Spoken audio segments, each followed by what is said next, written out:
Istimrar. Panjang.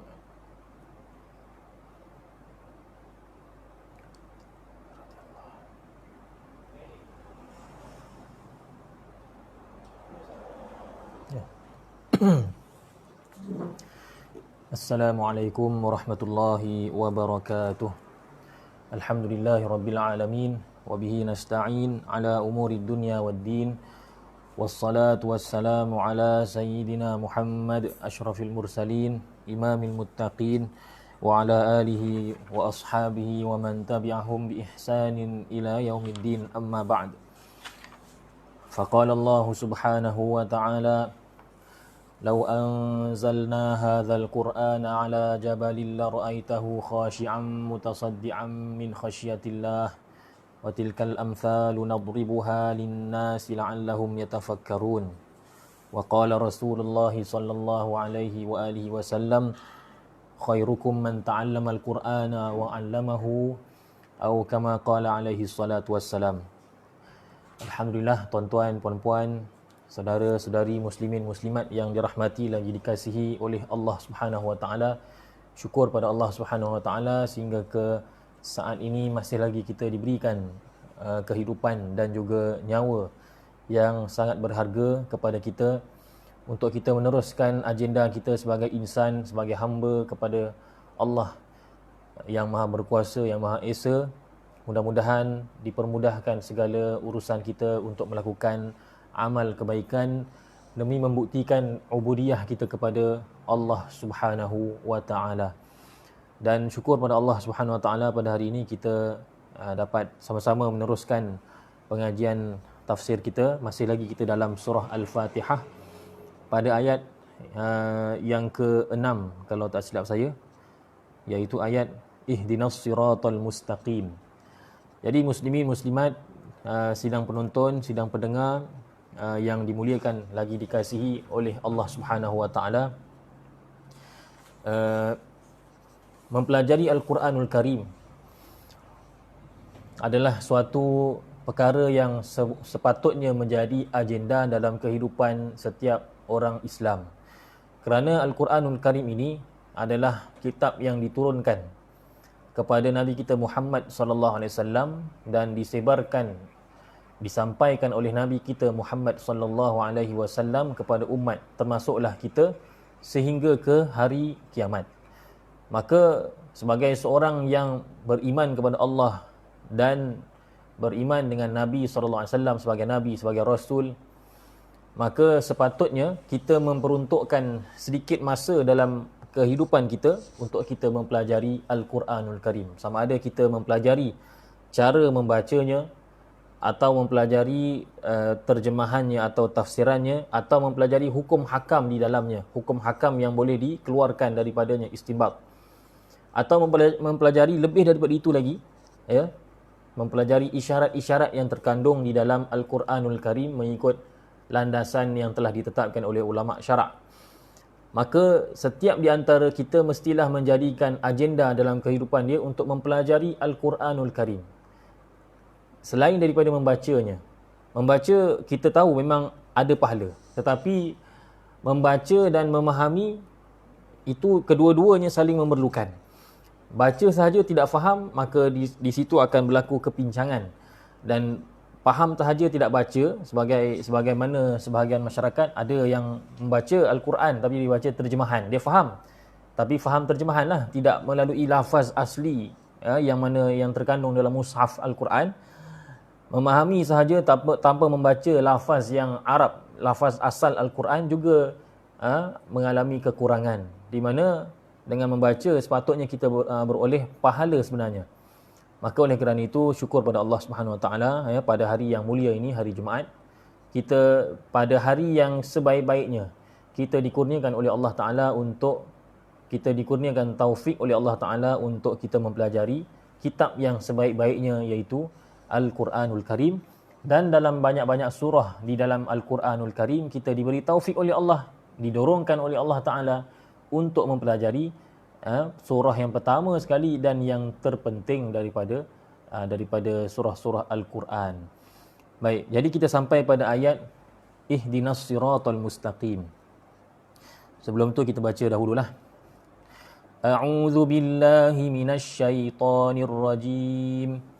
Bismillahirrahmanirrahim. Ihdinas siratal mustaqim. صراط الذين أنعمت عليهم غير المغضوب عليهم ولا الضالين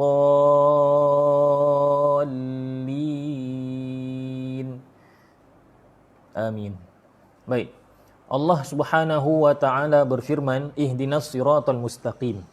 Ihdina, tunjukkanlah kepada kami, wahai Allah, as-sirata, jalan al-mustaqim, jalan yang lurus. Berkenaan dengan kalimah as-sirat, para ulama seperti Imam Ibn Kathir dan ulama-ulama tafsir yang lain menyatakan bahawa jumhur ahli qiraat membaca dengan sad. Ihdinas si. Termasuklah juga dengan qiraat kita. Ya.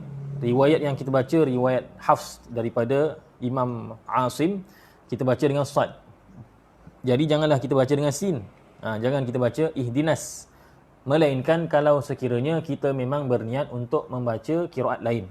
Kalau memang belajar dan memang berniat untuk membaca qiraat tersebut dari awal, maka silakan. Tapi kalau kita baca berdasarkan apa yang kita belajar, yang rata-rata kita belajar, iaitu qiraat yang kita ada inilah yang kita amalkan, qiraat Imam Asim melalui riwayat Imam Hafs, maka bacalah dengan sad. Cuba sedaya upaya untuk tebalkan sad itu. Cuba sedaya upaya untuk mewujudkan sifat isti'la'nya, sifat itbaqnya. Ihdinas sirata. Baik. Dan kalimah sirat, makna dari segi bahasa, kata Imam At-Tabari rahimahullahu ta'ala, maksud as-sirat, maksudnya ialah jalan yang as-siratal mustaqim dari segi bahasa ialah jalan yang lurus, yang jelas, yang mana tidak ada bengkang-bengkok, tidak ada simpang siur, tidak ada bengkang-bengkok padanya. Dan ini disepakati oleh semua ulama bahasa Arab. Semua ulama bahasa Arab bersepakat tentang makna as-siratal mustaqim dari segi bahasa Arab. Kemudian apabila ayat ini nak ditafsirkan dengan kacamata ilmu tafsir, dari kacamata ilmu tafsir, maka di sana terdapat pelbagai pendapat dalam menafsirkan menerangkan apakah tafsiran atau maksud as-siratal mustaqim dalam ayat ini. Maka adalah beberapa pendapat di kalangan para ulama. Ada sebahagian ulama mengatakan bahawa as-siratal mustaqim maksudnya ialah kitabullah. kitabullah, iaitu Al-Quran. Jadi kalau inilah tafsirannya, maka maksud ihdinas siratal mustaqim, maksudnya ialah wahai Allah, tunjukkanlah kepada kami akan Al-Quranul Karim. Maknanya dorongkan kami untuk belajar, untuk memahami Al-Quranul Karim, untuk beramal dengan Al-Quranul Karim. Ini yang mengatakan As-Siratul Mustaqim ini ialah kitabullah ataupun Al-Quran, ialah beberapa ulama dan juga beberapa para sahabat.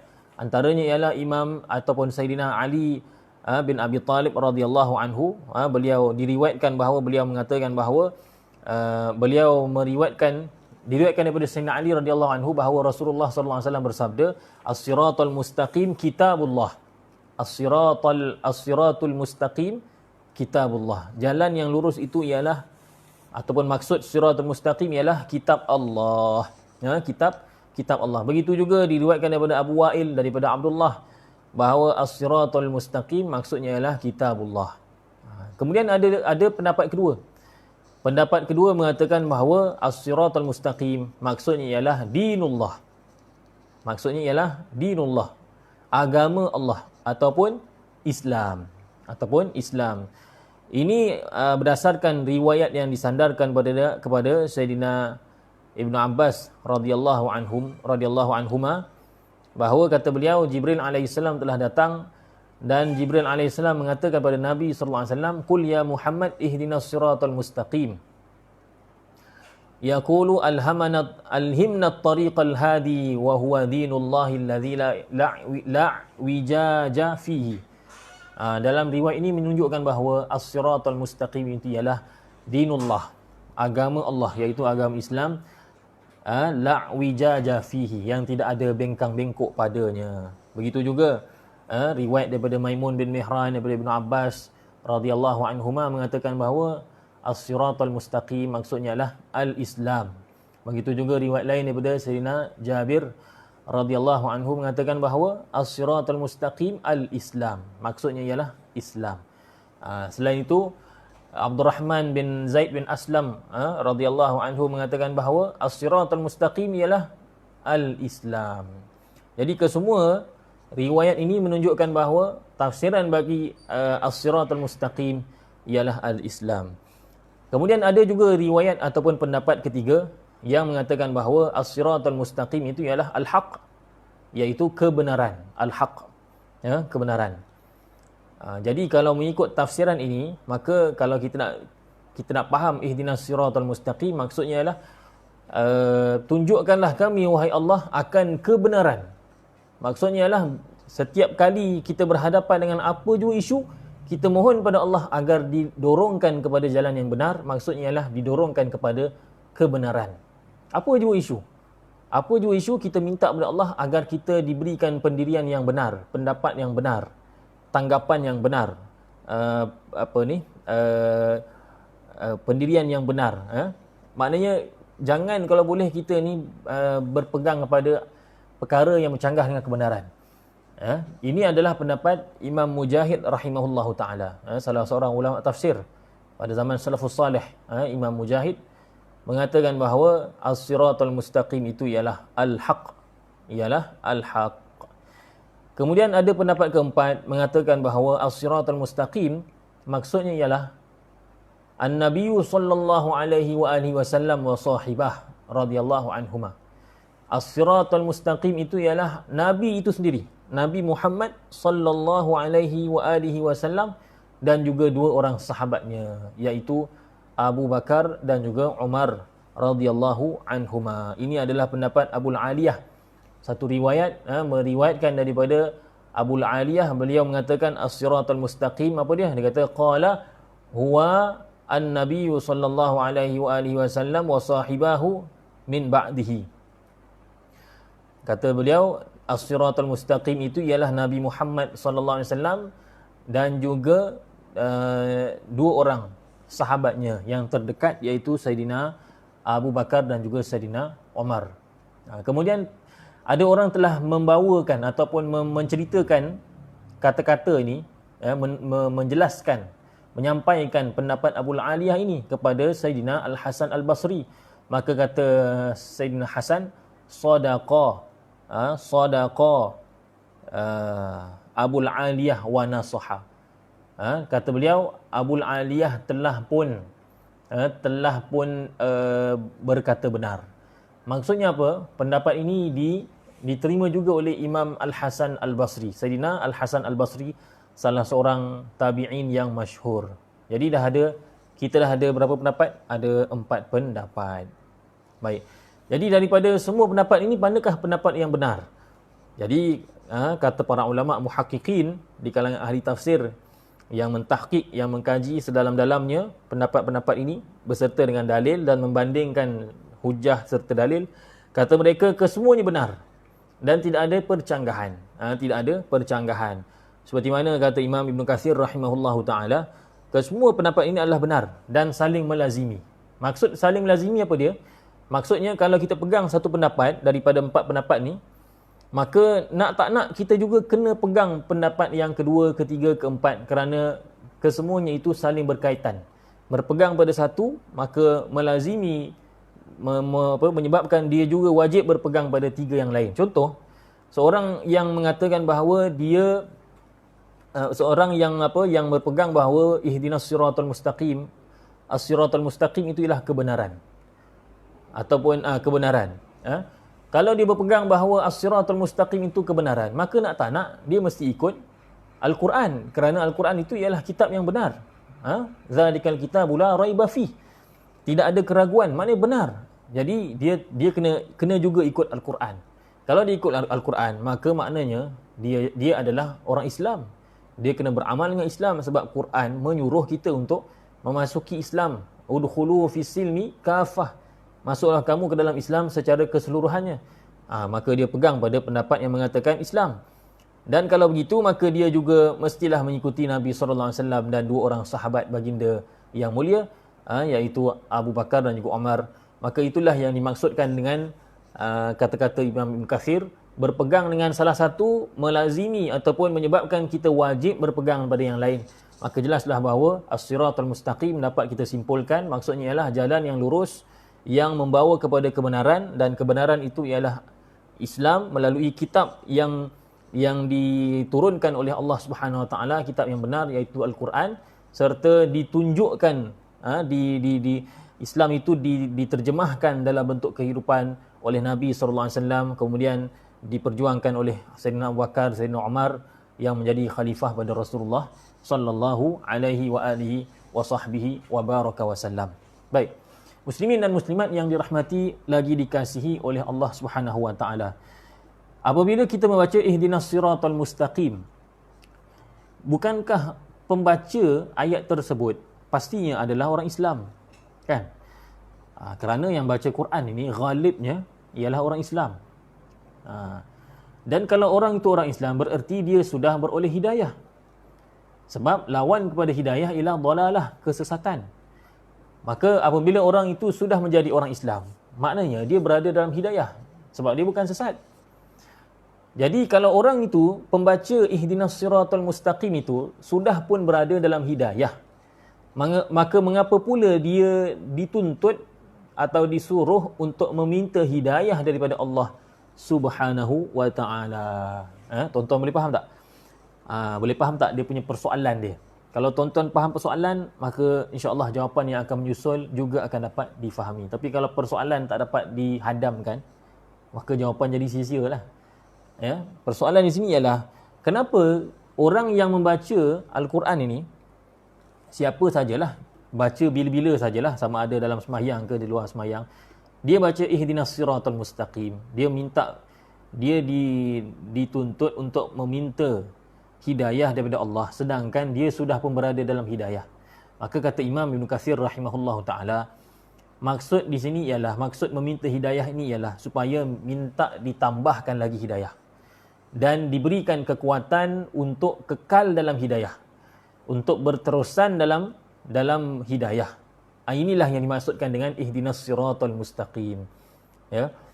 Contohnya Allah Subhanahu wa taala Allah taala berfirman, ya ayyuhallazina amanu aminu billahi wa rasulih. Aminu billahi wa rasulih ila akhiril ayah. Wahai orang yang beriman, Ataupun kalau nak terjemah secara tepat lagi, wahai orang yang telah beriman. Berimanlah kamu pada Allah dan Rasulnya dan panjang ayatnya.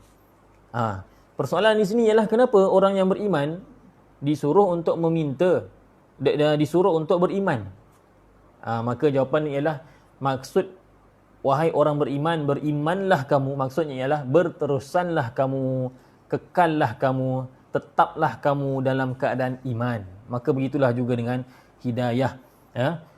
Begitu juga dengan firman Allah Subhanahu Wa Taala di mana dalam surah Ali Imran, muka surat pertama di bahagian bawah, Allah Taala mengajarkan kepada kita satu doa yang sangat bagus, yang dikatakan bahawa Sayyidina Abu Bakar As-Siddiq, orang yang memang insya-Allah tidak ada keraguan dalam hatinya, tidak goyah hatinya, insya-Allah memang kekal dalam hidayah, dan memang terbukti pun sehingga akhir hayatnya memang dia berada dalam hidayah. Meninggal dunia sebagai seorang sahabat Nabi sallallahu alaihi wasallam yang agung. Beliau ini dikatakan bahawa beliau membaca doa ini. Apa dia? Rabbana la tuzigh qulubana ba'da idh hadaitana wa hab lana min ladunka rahmah innaka antal wahhab. Wahai Tuhan kami, janganlah kau pesongkan hati kami selepas engkau memberikan hidayah kepada kami. Jangan kau pesongkan hati kami, maksudnya ialah berikan hidayah.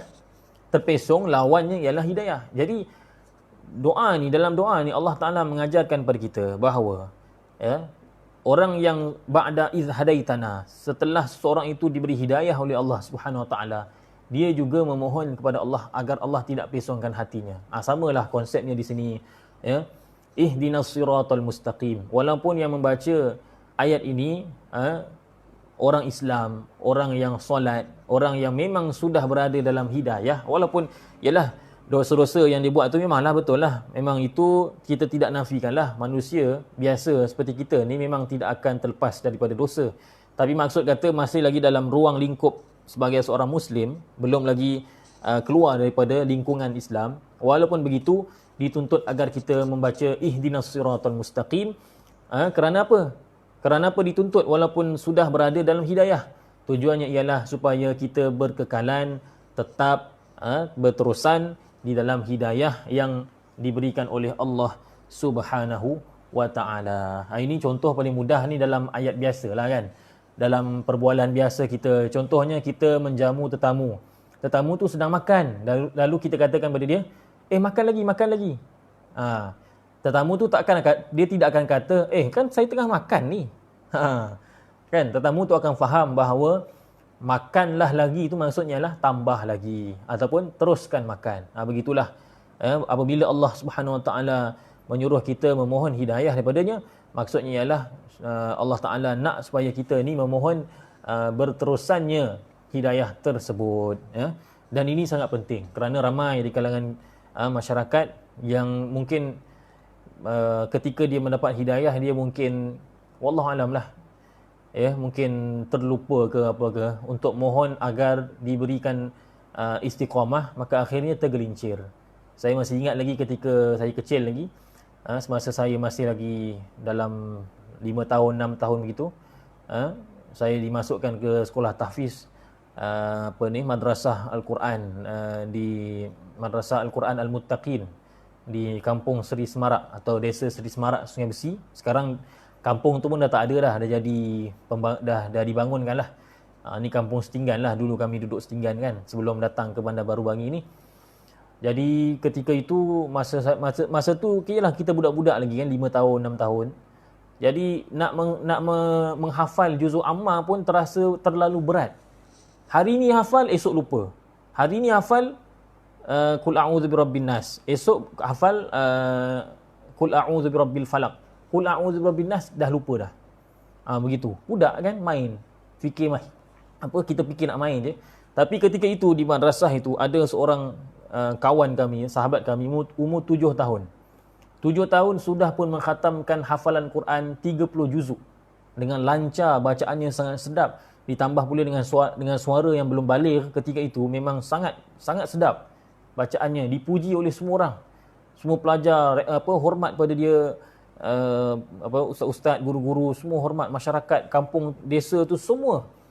Tetapi setelah lebih kurang dalam 10 ataupun 15 tahun begitulah, 10 tahun lah 10 tahun selepas itu lebih kurang, maksudnya lepas daripada 5 tahun 6 tahun tu, bila masuk umur saya 7 tahun, maka saya disekolahkan mengikut sekolah biasalah, sekolah kebangsaan, kemudian petang sekolah agama. Jadi dah tak masuk lagi madrasah tahfiz. Jadi hubungan saya tu dah terputus, dan kawan tu pun dengan khabarnya sudah pergi ke South Africa untuk menyambung pengajian di sana. Jadi kami terputus hubungan lama, lebih kurang 10 tahun begitu. Tapi yang menyedihkan ialah pada suatu hari itu saya singgah semayang di salah satu masjid besar di Kuala Lumpur. Habis semayang dan juga ada program agama lah. Bila saya keluar daripada masjid nak balik ataupun nak makan, saya pun tak apa ingat lah. Tapi bila keluar daripada masjid, tengok ada orang jual air tepi jalan dengan rambut perang, rambut dye, rambut perang. Jadi bila dekat, bila dia orang yang jual air tadi angkat muka dia, maka saya begitu terkejut, kerana yang jual air itu ialah memang kawan yang tadinya ketika umur 7 tahun telah menghatamkan Al-Quran, hafalan Al-Quran. Saya terkejut. Dan bukannya saya menyangka, bukannya sangkaan, memang betul. Saya tegur dia dan dia tegur saya, sembang sekejap lah dalam 2-3 ayat macam tu. Sebab dia pun segan, saya pun segan juga dengan dia sebab dia hafiz. Jadi, tapi dalam hati tu rasa sedih lah. Sepatutnya orang begini kan, bila dia dah habiskan khatam Quran dalam ketika umur 7 tahun, sepatutnya dia ada masa yang panjang untuk meneruskan pengajian kitab, pengajian fardu ain, kemudian ditambah dengan fiqh, dengan tafsir, dengan hadis. Dia sepatutnya boleh jadi ulama yang besar, dan tempatnya bukan di situ. Tempatnya mestilah tempat yang mulia, mungkin sepatutnya lah kalau dia teruskan momentum dia sebagaimana dia hafal Quran, mungkin dia boleh jadi ulama, boleh jadi tuan guru, boleh buka pondok, ataupun kalau dia ambil sistem akademik, dia mungkin sudah boleh jadi, sekarang ni lah mungkin sudah jadi profesor ke apa dalam bidang. Profesor tu taklah, maksudnya mungkin jadi pensyarah agama ke apa ke. Paling kurang pun dia jadi imam, paling kurang sepatutnya selayaknya dia menjadi imam di mana-mana masjid dengan suara dan bacaannya dan hafalan Qurannya yang sangat baik. Tapi itulah yang dikatakan hidayah. Ya, itulah yang dikatakan hidayah. Saya tak adalah kata dia buat dosa ke apa, tidak. Rambut tu pun mungkin wallahualam lah, mungkin ada lah. Mungkin kita tak katalah dosa besar ke apa. Wallahualam lah, saya pun tak pastilah. Tapi zahirnya begitu, maka itu menunjukkan dia dah berubah lah. Jadi sebab itu penting kita mohon hidayah kepada Allah. Maka ayat ini, walaupun hari-hari kita baca, tapi hendaklah kita memohonnya dengan penuh penghayatan dalam hati kita. Ihdinas siratal mustaqim, wahai Allah, kekalkan saya, teruskan keadaan saya dalam keadaan berhidayah, dalam keadaan mendapat petunjuk daripada Allah Subhanahu wa taala.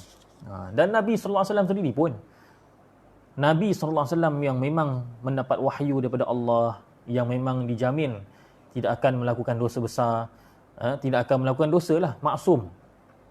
Nabi sallallahu alaihi wasallam sendiri pun kata sebahagian isteri Nabi sallallahu alaihi wasallam bahawa doa yang dibaca oleh Nabi sallallahu alaihi wasallam ialah Allahumma ya muqallibal qulub atau musarrifal qulub, tsabbit qalbi ala dinik. Kekalkanlah, tetapkanlah hatiku di atas agamamu. Bayangkan Nabi sallallahu alaihi wasallam, insan yang sangat mulia yang dipelihara oleh Allah, Nabi sallallahu alaihi wasallam pun mohon kepada Allah agar Allah Subhanahu wa taala menetapkan baginda sallallahu alaihi wasallam di atas agamanya. Jadi kita ni yang bukanlah hebat mana, sewajarnya kita ni mohon pada Allah agar dikekalkan dalam hidayah Allah Subhanahu wa taala. Baik muslimin dan muslimat yang dirahmati lagi dikasihi oleh Allah Subhanahu wa taala. Kemudian Allah Subhanahu wa taala berfirman, Siratal ladzina an'amta 'alaihim ghairil maghdubi 'alaihim waladdallin. Ini ayat ini kalau boleh, kalau kita ada kemampuan, eloknya kita baca dengan satu nafas lah. Maknanya kita tidak berhenti pada alaihim. Sebaik-baiknya begitulah. Ya. Tapi kalau tak mampu nak buat macam mana kan? Tapi sebaik-baiknya kita sambung.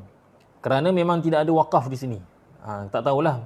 Mungkin kalau kita tanya ulama-ulama qiraat, wakaf, ulama wakaf ibtidak, mungkin ada, tapi seelok-eloknya kita sambunglah. Ya.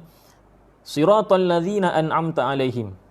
Sirata ini sama ada dii'rabkan sebagai badal ataupun dii'rabkan kepada ataf bayan, dijadikan sebagai ataf bayan.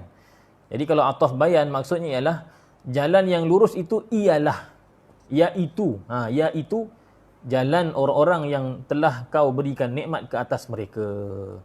Ya, ke atas mereka.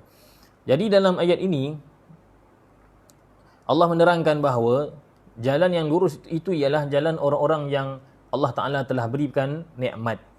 Jalan orang-orang yang Allah Ta'ala telah berikan nikmat. Ghairil maghdubi alaihim. Bukannya jalan orang yang dimurkai oleh Allah Subhanahu Wa Ta'ala ke atas mereka. Waladhdallin, dan bukan juga jalan orang-orang yang sesat. Dalam ayat ini kata Syekh Muhammad Al-Khidir Husain, kata Syekh Muhammad Al-Khidir Husain rahimahullahu taala, dalam ayat ini Allah mengajarkan kepada kita suatu adab dalam kita menyebutkan sesuatu perkara dan menyandarkan kepada Allah Subhanahu Wa Taala. Kita lihat dalam ayat ini Allah Ta'ala menyandarkan nikmat itu kepada dia. Siratal ladzina an'amta alaihim. Jalan orang-orang yang engkau beri nikmat. Engkau beri nikmat. Sedangkan kemurkaan dan kesesatan itu tak disandarkan kepada Allah. Ghairil maghdubi alaihim. Bukan jalan orang yang dimurkai ke atas mereka. Tidak disebutkan bahawa yang memurkai itu ialah Allah. Dia tak kata ghairil ladzi ghadabta alaihim. Tak kata begitu. Tapi disebutkan dalam bentuk isim maf'ul, ghairil maghdubi alaihim. Bukannya jalan orang yang dimurkai. Tak disebutkan yang murka itu ialah Allah. Waladhdallin, dan bukan juga jalan orang yang sesat. Tidak disebutkan, tidak disandarkan yang sesatnya itu adalah disebabkan Allah yang menyesatkan mereka. Walaupun hakikatnya begitu, hakikatnya orang yang mendapat kemurkaan itu ialah kemurkaan daripada Allah, dan kesesatan itu ialah kerana Allah yang sesatkan mereka. Walaupun hakikatnya begitu, tapi kata Syekhul Azhar yang terdahulu, Syekh Muhammad Al-Khidir Husain, Syekhul Azhar pada zaman dahulu, beliau mengatakan dalam salah satu tulisannya bahawa ayat ini nak mengajarkan pada kita cara kita beradab dalam kita menyandarkan sesuatu pada Allah. Yang baik kita sandarkan pada Allah. Manakala yang tidak baik, walaupun hakikatnya memang Allah Ta'ala yang buat, memang Allah Ta'ala yang buat, tapi kita tidak menyandarkan kepadanya atas dasar adab kepada Allah Ta'ala. Ini sebagaimana dalam ayat yang lain, ketika Allah merakamkan kata-kata Nabi Ibrahim AS. Apa kata Nabi Ibrahim AS? Nabi Ibrahim AS kata, Alladhi khalaqani fahuwa yahdin. Dialah Allah yang menghidupkan, alladhi khalaqani, yang menciptakan aku, maka dialah yang memberi hidayah kepada aku. Walladhi huwa yut'imuni wa yasqin, dan dialah iaitu Allah Ta'ala memberi aku makan dan memberi aku minum. Wa idza maridtu fahuwa yashfin, dan apabila aku sakit, maka dialah yang menyembuhkan. Dalam ayat ini, Nabi Ibrahim AS tak mengatakan bahawa apabila aku diberikan sakit oleh Allah. Nampak? Walaupun hakikatnya sakit, sihat, susah, senang, semua datang daripada Allah. Tapi inilah yang dikatakan adab. Kita tidak menyandarkan sakit itu kepada Allah. Walaupun hakikatnya Allah Ta'ala yang bagi sakit, Allah Ta'ala yang beri sihat. Wa idza maridtu, kata Nabi Ibrahim, apabila aku sakit, fahuwa yashfin, maka dialah yang menyembuhkan. Ini adalah adab yang diajarkan oleh Al-Quran. Maka sewajarnya kita berpegang dengan adab sebegini. Jangan kita menyandarkan sesuatu yang tak elok kepada Allah Subhanahu Wa Taala. Melainkan kalau dalam kelas pengajian tauhid, ataupun dalam kita nak berdakwah menyampaikan tauhid, maka bolehlah kita katakan bahawa Allah yang memberikan kita Sihat, sakit, susah, senang, Allah yang berikan kita musibah, Allah Ta'ala juga yang mengangkat musibah, Allah yang berikan masalah, Allah yang menyelesaikan masalah. Dalam kita nak mengajarkan tauhid, nak mengajarkan iman, itu tak ada masalah. Tetapi selain daripada suasana ataupun keadaan tersebut, maka janganlah kita menyandarkan perkara tersebut kepada Allah Subhanahu Wa Taala. Kita sandarkan yang baik-baik kepada Allah Subhanahu Wa Taala. Di sini juga kadang ada masalah, orang tak faham, dia kata ni Mu'tazilah, akidah Mu'tazilah. Ni bukan Mu'tazilah. Mu'tazilah, apa beza dia? Mu'tazilah memang mengatakan bahawa Allah buat yang baik-baik sahaja, manakala yang buruk-buruk ni adalah kita yang buat. Ahli Sunnah wal Jamaah tidak. Ahli Sunnah wal Jamaah kata baik dan buruk kesemuanya memang Allah yang buat. Kesemuanya Allah buat. Sebab kalau kita kata yang baik itu datang daripada Allah, yang buruk itu kita yang buat secara hakiki, bermakna kita pun berkuasa. Kita tak nak begitu.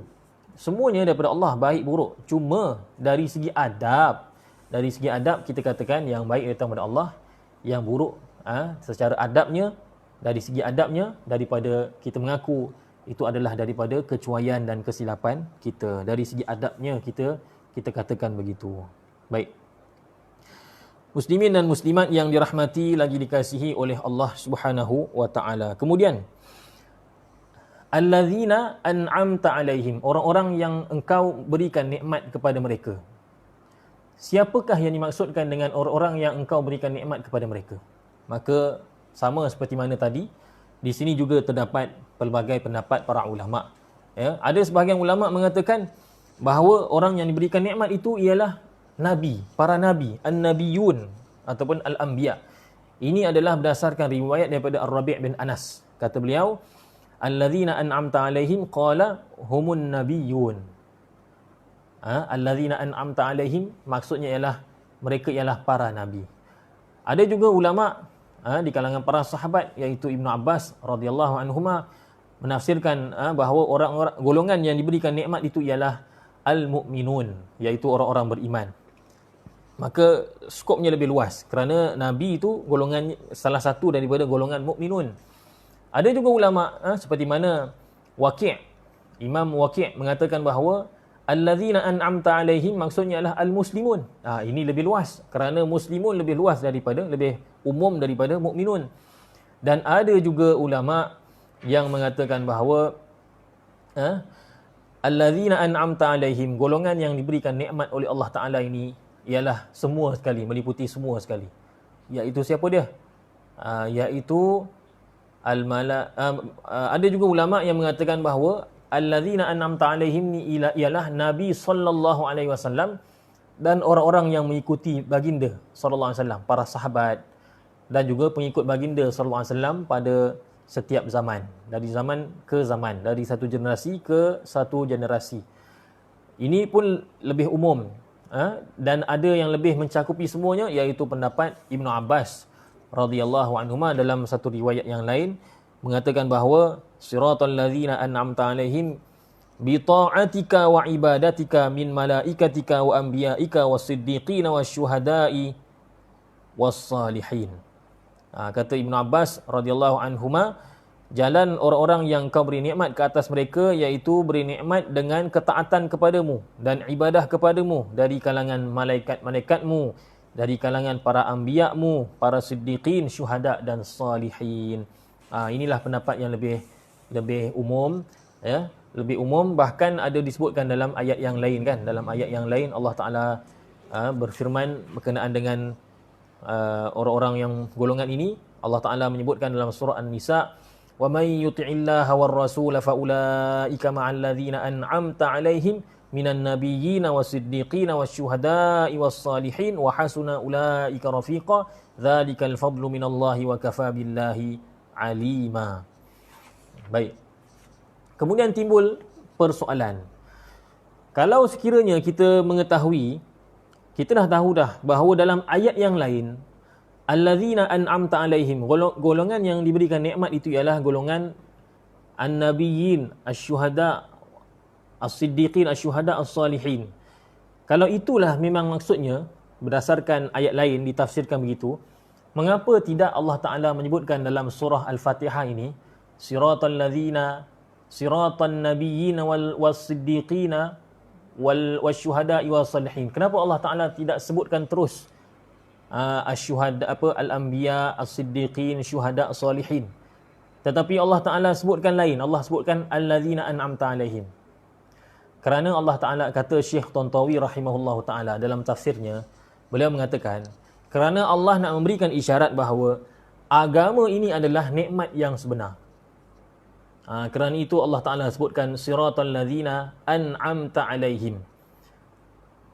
Walaupun dalam ayat yang lain Allah Ta'ala sebut minan nabiyyin was-siddiqin wasyuhada, tapi dalam ayat dalam surah Al-Fatihah Allah Subhanahu wa taala hanya sebut siratal ladzina an'amta alaihim untuk berikan kepada kita suatu isyarat supaya kita fokus kepada an'amta alaihim itu, supaya kita menyadari bahawa nikmat yang sebenar-benar nikmat ialah nikmat agama, nikmat Islam. Kerana itu kita katakan bahawa nikmat yang paling besar ialah nikmat Islam, melebihi daripada nikmat harta, nikmat kesihatan dan sebagainya. Kerana orang yang mati dalam keadaan Islam, maka dia tidak akan kekal di dalam neraka walau banyak mana dosa yang dilakukan. Sebaliknya, orang yang ada nikmat, pelbagai nikmat di dunia ini tapi tidak mati dalam keadaan Islam, tidak beroleh nikmat Islam, ya, maka walau banyak mana sekalipun kebaikan yang dia buat, maka akhirnya tempatnya ialah di dalam neraka, wal'iyadza billah. Baik muslimin dan muslimat yang dirahmati lagi dikasihi oleh Allah Taala, pada akhir ayat tadi disebutkan waladdallin. Sebenarnya kalau tidak ada la, waddallin, sebenarnya maksud ayat itu sudah pun tercapai. Tetapi kenapa didatangkan la? Ghairil maghdubi alaihim, itu sudah menafikan jalan orang-orang yang dimurkai. Kemudian waladdallin dinafikan sekali lagi, dan bukan juga jalan orang-orang yang sesat. La itu diulang. Walaupun perkataan ghair sudah menunjukkan tidak, dah menunjukkan penafian. Kenapa? Ini kata imam, kata para ulama, kerana la itu menunjukkan bahawa la itu menunjukkan taukid, nak menunjukkan penegasan supaya kita tidak tersalah faham ayat tersebut, tidak mengembalikan kalimah dhalin itu kepada tempat yang salah. Dia adalah dari segi i'rab tu ada perbahasannya. Itu panjang kita nak cerita kan. Ad-dhalin tu kembali pada apa? Jadi kalau ada la, maka jelas maksudnya, ya, bahawa ad-dhalin itu ialah maknanya bukan jalan. Bukannya kita mengatakan siratal ladzina an'amta alaihim wa siratad dhalin. Bukan. Tapi kita menafikan jalan orang-orang yang sesat. Baik, seterusnya tuan-tuan puan-puan, saudara-saudari yang dimuliakan lagi dikasihi oleh Allah Subhanahu wa taala, kita semuanya maklum bahawa yang dimaksudkan dengan al-maghdubi alaihim, orang yang dimurkai oleh Allah, ialah orang Yahudi. Ini rasanya semua dah maklum dah.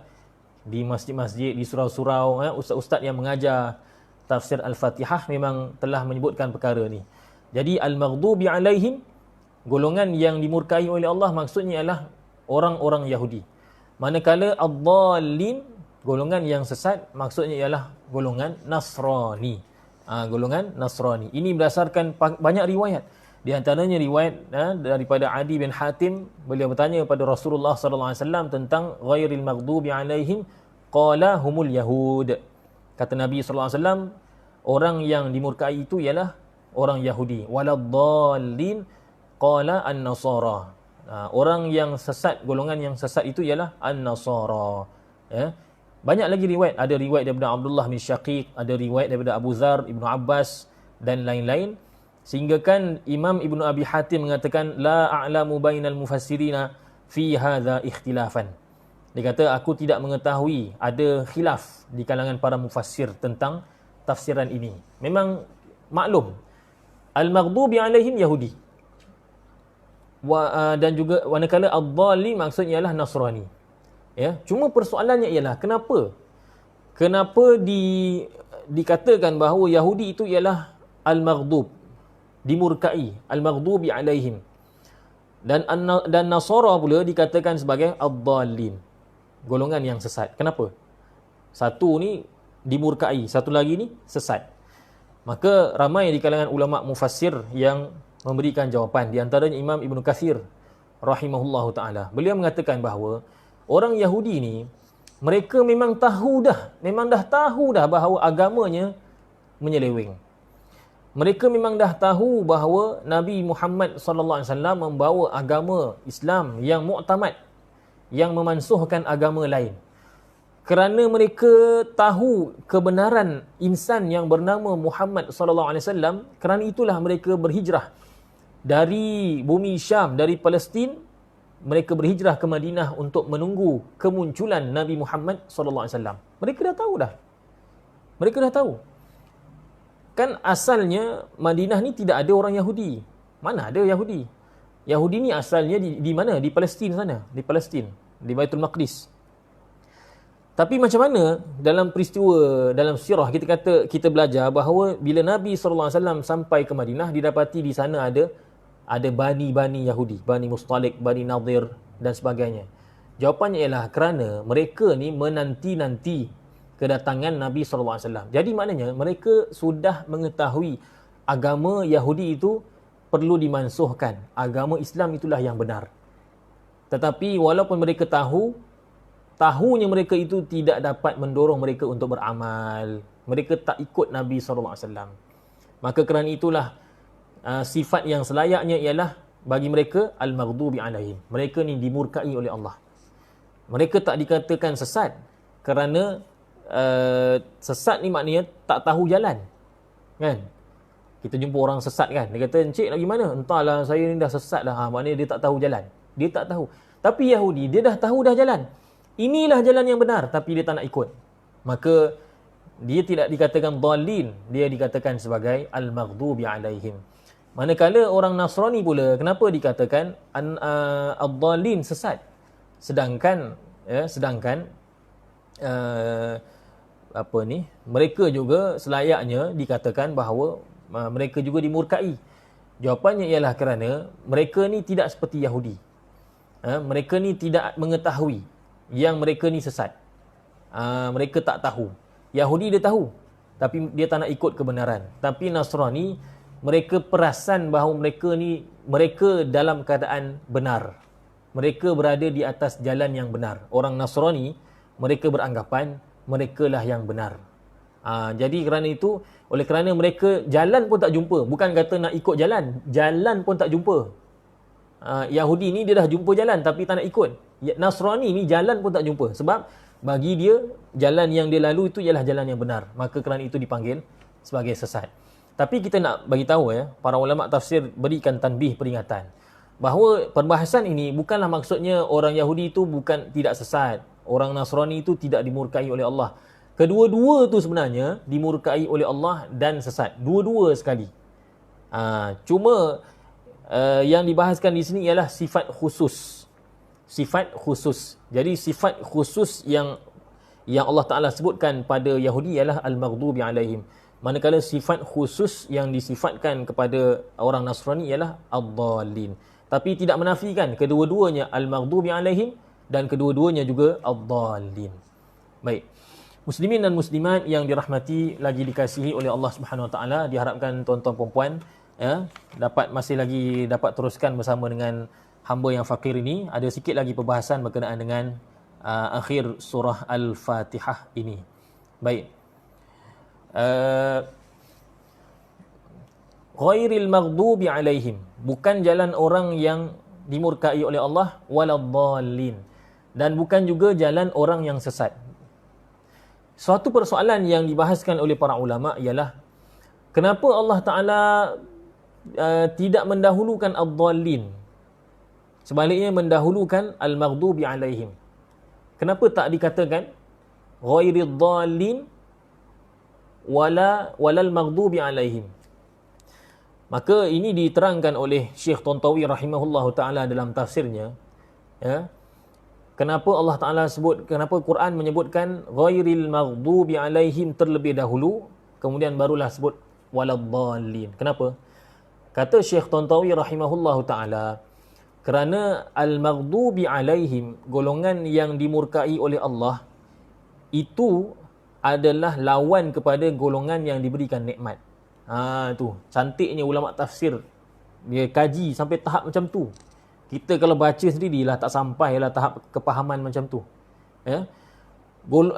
Golongan yang diberikan nikmat oleh Allah dengan golongan yang sesat, kita tak nampak sangat dia punya lawan dia. Memanglah dari segi apa kata salah dan benar, hak dan batil itu memang berlawanan, tapi dari segi bahasa dia tak nampak sangat antonim ke sinonim, lawan, kata lawan. Yang nampaknya ialah golongan yang diberi nikmat, lawannya ialah golongan yang dimurkai. Sebab golongan yang diberi nikmat bermakna golongan itu disukai, dicintai, dikasihi. Jadi lawan dia ialah golongan yang dimurkai. Oleh kerana al-maghdubi alaihim ini, dia lebih hampir untuk dikatakan sebagai lawan kepada allazina an'amta alaihim, golongan yang diberi nikmat. Kerana itu didahulukan sebutan al-maghdubi alaihim. Ya. Kerana dia lebih nampak dia punya perlawanannya tu. Kata lawan macam tinggi lawannya rendah, besar lawannya kecil, begitulah. Jadi golongan yang diberi nikmat bermakna mereka ni dikasihi. Mana orang yang diberi nikmat Islam, maksudnya dia dikasihi. Jadi lawan kasih ialah murka. Maka disebutkan terlebih dahulu golongan yang dimurkai oleh Allah, kemudian barulah disebutkan golongan yang sesat. Kalau kita belajar sedalam macam ni, jadi bila kita baca surah Al-Fatihah itu, kita akan dapat bayangkan betapa Quran ini sangat mukjizat, sangat hebat, dan memang benarlah sebagaimana yang disebutkan dalam banyak riwayat, bahawa orang-orang kafir, orang-orang musyrikin Quraisy, mereka tidak dapat menandingi balaghah dan juga keindahan bahasa Quran kerana penggunaan perkataannya, susunannya sangat indah, sangat cantik dan mustahil dicipta oleh manusia. Memang ini adalah kalamullah daripada Allah Subhanahu wa taala. Baik, kemudiannya ini berkenaan dengan inilah masalah tajwid. Ini ada disebutkan oleh Imam Ibn Kathir, sebab itu saya sebutkan di sinilah. Imam Ibn Kathir seolah-olah cenderung mengatakan bahawa sekiranya seorang itu membaca dalam sembahyangnya, dia baca waladhdallin, tu dhad itu dibaca dengan dha, waladhdallin. Sebagaimana sebahagian orang Pakistan, India, mereka baca dhad sebagai dha, manakala dha dibaca dhad, terbalik. Kan? Di Mesir pun saya pernah dengar begitu. Mereka sebut zuhur, mereka sebut duhur. Di sisi Imam Ibn Kathir, seolah-olah nampak beliau cenderung mengatakan bahawa tidak mengapa, sah. Bacaan itu boleh, maknanya dimaafkan. Kerana apa? Kerana dhad dengan dha itu hampir makhrajnya dan sifatnya. Tetapi perlu diterangkan di sini bahawa pendapat yang mu'tamad, pendapat yang asah dalam mazhab Syafi'i, sebagaimana disebutkan oleh Imam Nawawi dalam Minhajut Talibin, bahawa tidak sah. Sembahyang orang yang membaca waladhdallin tidak sah kerana maknanya sudah berbeza. Berbeza, tukar, dah lari makna. Ya, sudah lari makna. Seperti orang baca an'amta dibaca an'amtu. Lari makna, sudah berubah maknanya, maka tidak sah. Ini adalah mengikut qaul yang asah sebagaimana disebutkan oleh Imam Allah Taala dalam Minhajut Talibin. Maka kerana itu perlu untuk kita belajar. Jangan sampai tertukar dhad jadi dal kadang-kadang. Waladdallin. Tak boleh. Ya. Batal sembahyang kita. Waladdallin. Ya. Jadi itulah kalau kita pergi ke India, Pakistan, macam sahabat-sahabat yang ikut jemaah tabligh, kita tahulah ramai orang di sana baca waladdallin. Sebab dalam bahasa Urdu, kalau tak silap saya, dhad adalah dha. Dhad bunyinya, dia tak kata fadail, dia kata fazail. Kalau terjemahan fadail amal yang lama, dalam pada muka surat pertama tu ataupun kulit cover kitab tu disebut fazail. Orang Melayu pun terikut. Orang Pakistan sebut Ramadan, begitu. Sebab dhad mereka menjadi dha, Ramadan. Sebenarnya Ramadan. Ya, jadi perkara ni perlu diambil perhatian. Biar kita ni baca Quran biar betul lah baca Quran, kan? Imam Ibn Al-Jazari mengatakan apa dalam matannya? Wal akhdhu bit tajwidi hatmun lazimu man lam yujawwidil Qur'ana athimu. dan mengambil Quran. Maksudnya membaca Quran dengan bertajwid itu adalah satu kewajipan. Siapa yang tidak mentajwidkan Al-Quran, maka dia adalah berdosa. Wal akhdhu bit tajwidi hatmun lazimu man lam yujawwidil Qur'ana athimu. Baik. Kemudian Allahumma salli ala sayyidina Muhammad wa ala alihi wa sahbihi wa barik wa sallim. Habis surah Al-Fatihah, maka kita disunatkan untuk membaca amin. Amin. Dan amin ini juga dia ada beberapa wajah, beberapa cara bacaan. Tapi saya nak highlightkan dua saja kerana yang lain ni ada pertikaian ulama. Ada yang mengatakan salah dan ada yang menjadi khilaf, salah atau tidak salah. Tapi yang dua ni, ini memang boleh dibacakan, boleh diamalkan. Yang pertama ialah dengan memanjangkan dipanjangkan itu lebih daripada 2 harakat. Maknanya 4, 5, 6 harakat. Amin. Begitu. Amin. Ya. Ini adalah kata Imam Al-Khatib Asy-Syarbini dalam Mughni Muhtaj, ini adalah yang lebih masyhur dalam bahasa Arab dan lebih fasih dalam itu dibaca lebih daripada 2 harakat, 4 ke 5 ke 6 harakat. Ya. Amin macam mak wajib. Macamlah, bukan mak wajib pun. Ya. Dan satu lagi bacaan yang biasa kita amalkan ialah 2 harakat. Amin. Yang ni pun dibolehkan juga, jaiz. Dibolehkan juga. Tapi yang lebih baik kita baca panjanglah. Amin. Begitu sama ada dalam solat ataupun di luar solat baca amin. Maksudnya ialah wahai Allah, mustajabkanlah, kabulkanlah, terimalah doa ini. Sebab dalam Fatihah itu ada doa. Ya. Dan yang min tu pula, min tu memang panjanglah. Min tu tak boleh ubahlah, tak boleh pendek, tak boleh baca amin. Tak boleh. Kalau amin, min itu tidak ada mad, maka makna berubah. Amin maksudnya wahai Allah, amankanlah kami. Bukannya kabul, aman. Walaupun makna baik tapi tidak selari dengan apa yang tidak selari dengan matlamat amin. Matlamat amin tu ialah mohon kepada Allah agar Allah kabulkan. Jadi min itu dibaca sekurang-kurangnya 2 harakat. Boleh juga 4, boleh juga 6 kerana dia termasuk dalam dalam kategori mad arid lis-sukun. Jadi sama ada kita baca amin. Dua-dua panjang. Ni pun pun 6, min pun 6, ataupun kita baca dua-dua. Amin. Biasa kalau semayang kita baca 2 je kot. Rasanya lah. Amin. Ataupun 4. Min itu kita baca 4. Ya. Kemudian muslimin dan muslimat yang dirahmati oleh Allah Subhanahu Wa Taala, perlu juga diingat dalam sembahyang selepas Al-Fatihah, sebelum kita menyebutkan amin, disunatkan agar kita diam sebentar. Diam sebentar sebelum kita membaca amin, supaya kita dapat memisahkan di antara Al-Fatihah yang merupakan Al-Quran dan amin yang bukan daripada Al-Quran. Ini perlu diberi perhatian sebab kadang-kadang saya pergi di setengah surau, setengah masjid, imam habis saja waladdallin,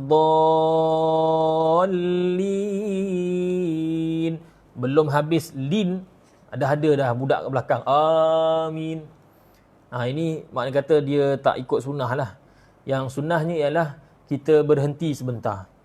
Waladdallin. Sabar, tarik nafas dulu.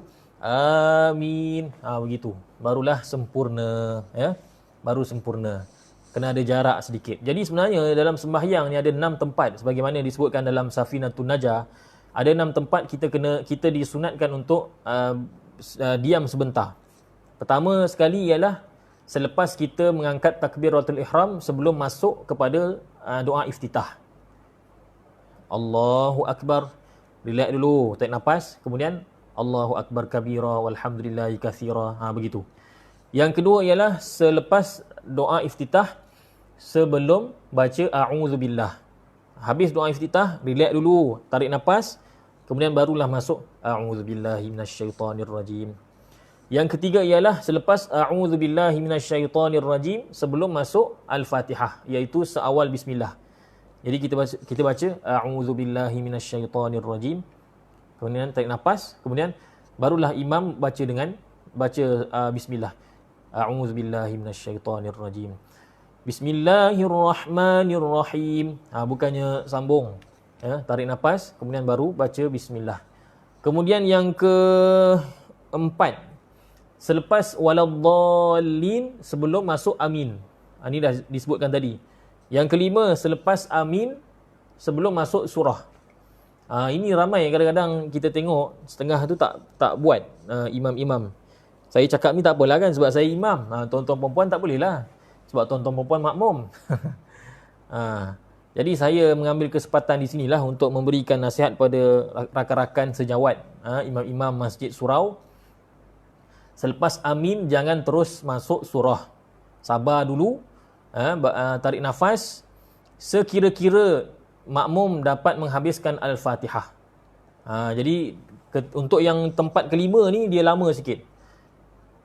Amin. Kemudian dia tarik nafas. Tarik nafas banyak kali lah sampai orang belakang habis Fatihah. Barulah kita masuk surah yang kita nak baca. Bismillahirrahmanirrahim. Sabbihisma rabbikal a'la. Begitu. Jangan terus. Kalau kita baca terus surah, nanti makmum akan keliru. Dia baca Fatihah tapi hujungnya sama dengan surah An-Naba contohnya. Hujungnya masuk pada surah Al-Masad. Sebab apa? Keliru. Imam duk baca, dia pun duk baca. Jadi ketika itu imam disunatkan untuk diam sebentar. Paling kurang kalau tak nak tunggu lama lah, kalau kita tak nak diam lama, kata guru kami Syekh Ahmad Fahmi Zamzam, kata beliau paling kurang 3 nafas. Waladdallin. Amin. Kemudian tarik nafas 1 kali, 2 kali, 3 kali. Bismillahirrahmanirrahim. Kata Syekh Fahmi Zamzam, walaupun makmum belum habis Fatihah, tapi kira-kira 3 nafas itu maknanya sudah setengah Fatihah. Jadi mungkin tidak keliru lagi lah, kan? Tidak lagi keliru. Sebab kalau kita baca, kalau kita bertembung bacaan imam dan makmum seawal ayat pertama surah Fatihah, maka sampai susah nak habiskan Fatihah itu. Ya. Dan yang terakhir, yang keenam ialah selepas habis surah sebelum rukuk. Ya. Minal jinnati wan nas. Tarik nafas. Allahu akbar. Barulah kita turun rukuk. Inilah 6 tempat yang disunatkan kita berhenti. Salah satunya ialah antara Fatihah ataupun antara waladdallin sebelum masuk amin. Baik muslimin dan muslimat yang dirahmati lagi dikasihi oleh Allah Subhanahu wa taala, ya, berkenaan dengan amin ini, kita apabila kita sembahyang berjemaah, adakah kita nak baca amin dengan kuat ataupun dengan perlahan? Adakah dibaca kuat dengan perlahan? Jadi di sisi mazhab Hanafi, amin itu dibaca perlahan. Sebab tu kalau kita pergi Masjid India zaman-zaman dululah, zaman sekarang ni dah bercampur dah, Masjid India pun ikut mazhab Syafi'i. Yang kalau di Kajang ni lah, kan. Jadi ketika zaman dahulu Masjid India memang kuat mazhab Hanafi. Saya sembahyang di sana, bila imam baca waladdallin, makmum yang Hanafi ni, yang India, yang betul-betul India yang pure Hanafi, mereka tak amin, mereka amin senyap, secara senyap. Ketika itu siapa baca amin kuat, memang makna kata suara dia je lah yang dengar kat masjid tu. Suara dia je dengar. Malu lah. Tapi sekarang ni saya tengok dah bercampur lah. Jemaah dah bercampur. Ada yang Syafi'i. Saya sendiri pun kadang sembahyang Jumaat di Masjid India Kajang ni. Ya. Jadi mazhab Hanafi dia kata makmum menyebutkan amin secara perlahan.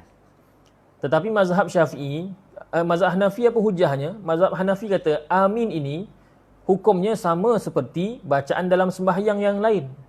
Bacaan rukuk, bacaan sujud, bacaan i'tidal, bacaan duduk antara 2 sujud, tahiyat akhir, tahiyat awal, semua dibaca perlahan.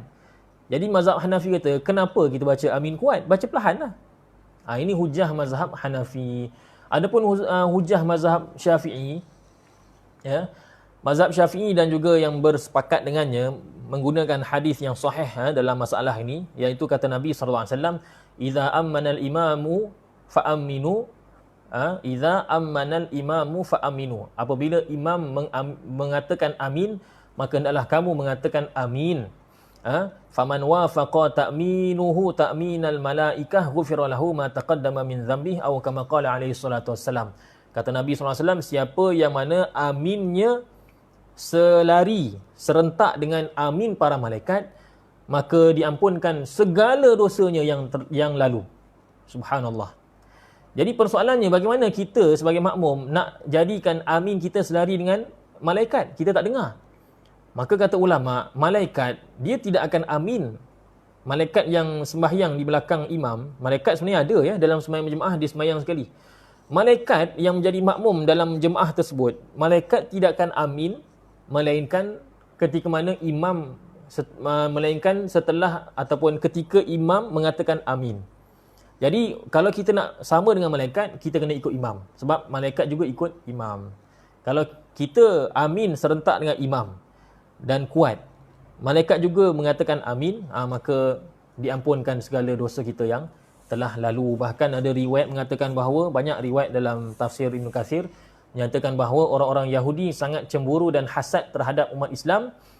Orang Yahudi tidak pernah cemburu dan hasad kepada umat Islam lebih daripada hasadnya mereka ketika mana mereka melihat umat Islam serentak mengatakan amin. Bahkan disebutkan dalam setengah riwayat bahawa para sahabat ketika menyebutkan amin dalam sembahyang, masjid menjadi bergema suara amin itu. Ini menunjukkan bahawa amin itu yang afdalnya ialah dibaca dengan kuat. Cuma masalahnya kita lihat, kita ni yang bermazhab Syafi'i, surau-surau masjid-masjid kita beramal dengan mazhab Syafi'i, tapi kita tengok kadang-kadang kita yang mazhab Syafi'i ni kita lah yang pemalas sekali. Paling pemalas nak sebut amin, inilah orang Melayu. Dia amin dia malu-malu kucing. Amin sikit saja. Kalau kita tengok dekat negara Arab, dia baca, dia sebut amin kuat. Sampai bergegar masjid tu. Ya. Jadi lepas ni kita kalau kita jadi makmum, sama ada di masjid, di surau atau di rumah kita kan, musim PKP ni kita sembahyang berjemaah. Kalau kita jadi makmum, maka kita baca, kalau imam pun sama, kita bacalah amin dengan sedikit kuat. Baik. Baik, habis surah Fatihah. Di akhirnya Syekh Tantawi rahimahullah ta'ala menyimpulkan dengan menukilkan daripada sebahagian ulama. Sebagai simpulan, beliau mengatakan bahawa surah Al-Fatihah ini mengandungi empat paksi utama dalam agama kita. Yang pertama ialah ilmu usul. Ilmu usuluddin, ilmu akidah. Yang ni memang jelaslah, seawal Bismillahirrahmanirrahim kita sudah pun diperkenalkan tentang Allah Ta'ala dan sifatnya, asma'nya. Yang kedua ialah ilmu furu'. Ilmu furu' maksudnya ilmu fiqah. Ini diisyaratkan dalam ayat iyyaka na'budu. Na'budu tu maksudnya ibadah. Jadi ibadah adalah satu rubuk daripada rubuk ataupun bahagian-bahagian ilmu furu', ilmu fiqah. Yang ketiga ialah, kata Syekh Tantawi, ilmu akhlak. Ilmu akhlak. Paksi ketiga ialah ilmu akhlak, di mana dalam Quran Allah Ta'ala, dalam Fatihah Allah Ta'ala mengajarkan kita supaya kita ni meminta pertolongan kepada Allah. Wa iyyaka nasta'in. Dan begitu juga Allah mengajarkan kepada kita adab, supaya kita tidak menyandarkan yang buruk pada Allah, sebagai adab kepada Allah Ta'ala yang kita sebutkan dalam tafsir ayat siratal ladzina an'amta alaihim ghairil maghdubi alaihim waladdallin. Di mana nikmat itu disandarkan pada Allah, sementara ghadab dan juga dalalah tidak disandarkan pada Allah walaupun hakikatnya daripada Dia, kerana kita menjaga adab pada Allah. Dan yang keempat, yang terakhir ialah ilmu tentang qasas, tentang kisah-kisah dan juga al-umam as-sabiqah, umat-umat terdahulu. Ini digambarkan dengan ayat siratal ladzina an'amta alaihim. An'amta alaihim ini menunjukkan bahawa kisah-kisah ini memberi isyarat kepada kisah-kisah orang-orang soleh terdahulu sebelum daripada kita, para salafus soleh, para wali-wali Allah, dan juga orang-orang yang mengikut para anbiya terdahulu. Manakala golongan umat-umat terdahulu yang engkar digambarkan pada ayat ghairil maghdubi alaihim waladdallin, termasuklah Yahudi, Nasrani dan juga orang-orang yang engkar daripada kaum-kaum terdahulu yang engkar kepada nabi-nabi mereka. Jadi inilah empat paksi surah Al-Fatihah yang dinukilkan oleh Syekh Tantawi daripada segolongan ulama. Empat paksi itu ialah ilmu akidah, ilmu fiqah, ilmu akhlak dan juga ilmu tentang umat-umat terdahulu. Mudah-mudahan Allah Ta'ala memberi taufik kepada saya dan tuan-tuan perempuan yang mendengar, supaya kita dapat beramal selari dengan apa yang ditunjukkan oleh surah Al-Fatihah ini. Mudah-mudahan surah Al-Fatihah ini kita dapat hayati bersama, kita jadikan panduan amalan dalam kehidupan kita dan jangan lupa untuk menyampaikannya kepada orang lain. Sekian sahaja yang baik datang daripada Allah dan yang buruk itu sebagai adab kepada Allah Ta'ala. Kita mengaku bahawa itu adalah kelemahan dan kekhilafan diri kita sendiri. Wabillahi taufiq wal hidayah. Wassalamualaikum warahmatullahi wabarakatuh.